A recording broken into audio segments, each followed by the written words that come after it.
बर्फ से ढके ऊंचे पहाड़ों के बीच एक रहस्यमयी दुनिया थी।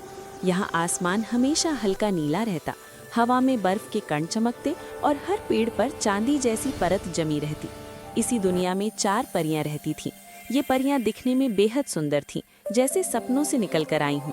उनके लंबे रेशमी बाल और भी निखर जाती थीं। पहली परी का नाम हिमांशी था।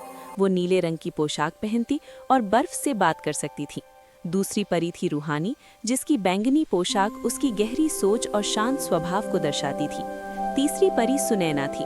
पीले रंग की पोशाक में हमेशा मुस्कुराती रहती और पहाड़ों में उगने वाले हर फूल को जानती थी। चौथी परी का नाम अग्निका था। वो लाल पोशाक पहनती और ठंडी दुनिया में भी दिलों को गर्म रखने वाली हिम्मत रखती थी। इन चारों परियों की दुनिया में एक खास चीज थी, जादुई सेब। ये सेब बर्फ पहाड़ों के सबसे ऊंचे शिखर पर उगते थे। कहा जाता था कि जो भी इन सेबों को सच्चे दिल से छुए, उसकी सबसे गहरी इच्छा पूरी हो जाती है। लेकिन इन सेबों की रक्षा भी जरूरी थी, क्योंकि अगर कोई लालच के साथ इन्हें तोड़ ले तो पूरी बर्फीली दुनिया खतरे में पड़ सकती थी।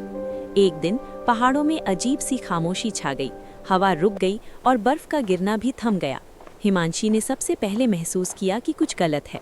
उसने अपने हाथों से बर्फ को छुआ और कहा कि जादुई सेबों की शक्ति कमजोर हो रही है। रूहानी ने ध्यान लगाया और देखा कि पहाड़ों के भीतर छुपी ठंडक धीरे धीरे पिघल रही है। सुनैना घबराई हुई बोली कि अगर ऐसा ही चलता रहा तो फूल, पेड़ और सारी सुंदरता खत्म हो जाएगी। अग्निका ने अपनी मजबूत आवाज में कहा कि उन्हें तुरंत जादुई सेबों तक जाना होगा और सच्चाई जाननी होगी। चारों परियां बर्फीले रास्तों से होकर पहाड़ की चोटी की ओर चल पड़ी। रास्ता आसान नहीं था। तेज हवाएं, फिसलती बर्फ और गहरी खाइयां उनका इंतजार कर रही थीं। कई बार सुनैना फिसलते फिसलते बची तो कभी रूहानी थक कर बैठ गई, लेकिन हिमांशी की ठंडी शक्ति और अग्निका की हिम्मत ने सबको आगे बढ़ने की ताकत दी। आखिरकार वे जादुई सेबों के बाग तक पहुंची। वहां का दृश्य देख वे चौंक गईं। सेबों की चमक फीकी पड़ चुकी थी और बर्फ की परतें टूट रही थीं। तभी एक बूढ़ी बर्फ आत्मा प्रकट हुई। उसने बताया कि इंसानों की दुनिया में लालच बढ़ गया है और उसका असर यहाँ तक पहुँच गया है।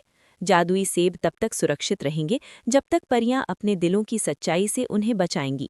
बर्फ आत्मा ने कहा कि चारों परियों को अपनी अपनी सबसे बड़ी भावना से सेबों को छूना होगा। हिमांशी ने शांति और संतुलन की भावना से हाथ बढ़ाया। रूहानी ने विश्वास और धैर्य से सेब को महसूस किया। सुनैना ने प्रेम और करुणा के साथ आंखें बंद की। अग्निका ने साहस और त्याग का संकल्प लिया।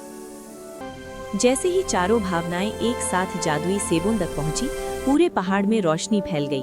बर्फ फिर से चमकने लगी, हवा चलने लगी और सेब पहले से भी ज्यादा उज्जवल हो उठे। बर्फ आत्मा मुस्कुराई और बोली कि जब तक ये चारों परियां साथ हैं, इस दुनिया को कोई नुकसान नहीं पहुंचा सकता। परियां वापस अपने घर लौटी। बर्फीले पहाड़ पहले से भी सुंदर लगने लगे। अब चारों जान चुकी थीं कि असली जादू सेबों में नहीं, बल्कि उनके दिलों की एकता में है।